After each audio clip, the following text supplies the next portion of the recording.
کہ استغفراللہ اور الحمدللہ ملا کے اس کا وظیفہ کیا کرو، یہ پڑھا کرو۔ تو کسی نے پوچھا کہ وہ کیوں؟ تو ارشاد فرمایا کہ یا اللہ جو میں نے کیا اس پہ استغفراللہ اور جو تو نے کیا اس پہ الحمدللہ۔ جب کوئی ایک نعمت کمزور پڑ جائے باقی نعمتوں کا شکر ادا کیا کرے۔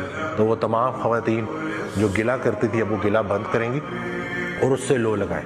یہ جو چھوٹے چھوٹے شرک ہم کر رہے ہوتے ہیں نا اللہ کے مقابلے میں معاذ اللہ، اس کی سزا پھر ہمیں ملتی ہے۔ تو اپنا قبلہ اپنا کعبہ بڑا صحیح ہونا چاہیے، اور وہ یہی ہے کہ ہماری جو بھی نیکیاں ہیں، جو بھی ہمارا خیر کا عمل ہے، وہ سب اللہ کے لیے ہے، اور ہر وہ غلطی جو ہم نے کی وہ اپنی ذات سے منسوخ کرنی اور اللہ سے معافی مانگنی۔ حضرت کہا کرتے تھے کہ استغفراللہ اور الحمدللہ ملا کے اس کا وظیفہ کیا کرو، یہ پڑھا کرو۔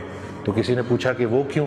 تو ارشاد فرمایا کہ یا اللہ جو میں نے کیا اس پہ استغفراللہ اور جو تو نے کیا اس پہ الحمدللہ۔ اور زندگی کا سب سے بڑا راز کیا ہے کہ ہم اللہ کی نعمتیں شمار نہیں کر سکتے۔